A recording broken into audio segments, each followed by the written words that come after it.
Hello, my name is Simone Ritter and I would like to describe how watercolor can be a very simple medium if you get the basics covered. And here I want to introduce my approach, very simple, very straightforward, at the teaching of Chincock 10. That means my equipment, what I use, are the three primary colors, and I put them in just a regular watercolor palette, such as this. And you see I have here yellow, and I use Hansa Yellow Light. And my red is Red Rose Deep, and it's made by Vinci Watercolors. And for a blue, I use Phthalo Blue. These are my three primary colors, and any color of the rainbow can be mixed from those three colors. What we also need is a brush, and I like to use Chinese watercolor brushes, such as this. They have all natural hair, and what I love about them is they do hold a lot of water or a lot of pigment. Because what we do in watercolor, we work with a mixture of water and pigment. And right now they are dry, and you see they are all very bristly. You only will need one brush, and the size of the brush, if you get one for starters, that is perfectly fine. I have now a variety of different sizes. It depends on the painting, how big my painting will be, how big the shapes will be, because obviously the more hair is in there, the more liquid the belly can hold. And so for a small painting, like when I sketch outdoors, or I only have about 15, 20, 30 minutes, I will use just a small one. If I do a big full sheet watercolor, 20 by 30 or larger, most likely I will opt for a big one, because the little one just does not hold enough pigment or water to fill the space, and it gets fiddly, and it's just very discouraging. So I want to show you how this is the dry brush, and how what a beautiful tip it forms when it's wet. And so I have a water dish here. Can be anything. When I go out in the field, I just use a plastic bottle that has a bigger neck, like one of those drink bottles with a tight lid. That is perfectly fine. So I'll use, let's say, the biggie, and I just dip it in. If I'm in the studio, I can just soak it for 30 seconds, but now it comes out, and do you see what a beautiful, beautiful tip it makes? And so I can use the biggest brush for the biggest strokes, but I can also use this big brush for very intricate detail.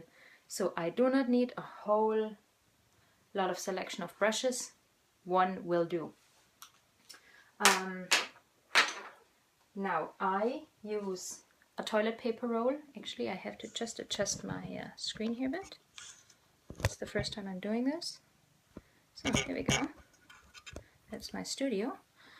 I have a toilet paper roll, and what happens when you got your beautiful brush with a beautiful big belly that holds a lot of liquid, sometimes you have to get rid of some because you only need to do a tiny little stroke on your painting, and this would just flood out, and so you need to just take out a little bit of that pigment. So what I do is, when the belly is full of my brush, I dip it here, and then I just tap the back of my brush on the toilet paper roll, and what it does, it just soaks up the excess.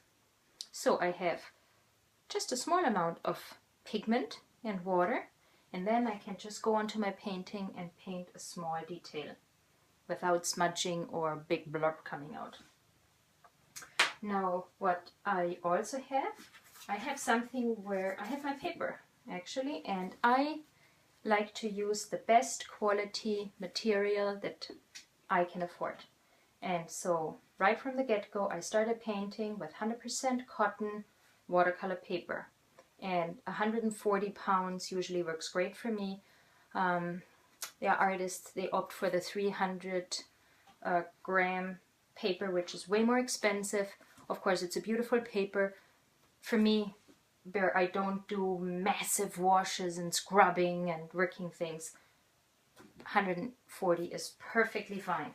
And what I use to put it on from my frame shop or from a sign maker, you can get what is called corrugated plastic board, and it doubles. You see, I always have some extra paper in there, so when I travel, here's my paper, and I just cut 2 pieces the size of the paper that I want, and I use some duct tape and I tape them together, and so I basically have a beautiful support for the piece of paper that I paint with, and also a portfolio for my finished work or for the papers to stay clean and dry. And how I glue my paper onto my portfolio, I want to show you as well. So how I do this, I use masking tape from the store. Some people prefer the white or and the green or whatever. It's important that it comes off nicely. You will find what width or what brand or whatever you like. So I used a full sheet watercolor paper that is 22 by 30 inches, and I folded it in quarters, and then I fold it backwards, and then I rip it. So this is now a quarter sheet approximately, and I will tape this down to my portfolio. And actually, just because I think this tape's a little bit better, I use my green tape, and it's a good thing. It has the ridges in the corrugated plastic board, so I just use the ridges as a guideline to make a straight line. So tape, and here the same tape. Tape it on.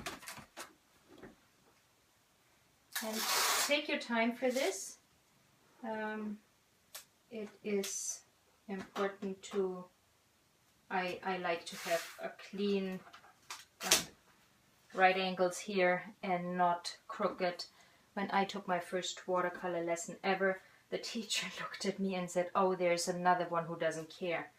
And I really wanted to do everything right, and what he really meant is not that something I did wrong in painting, but just something that I didn't care enough to make sure that my painting is sort of square and right angles on my portfolio. So there we go. Now it can wind and it can blow and whatever, this will stay. Thank you very much. That's my first lesson, how to tape your paper, and a little bit about material, brushes and paints. I hope it helped you along. Thank you very much for stopping by, and hope to see you soon.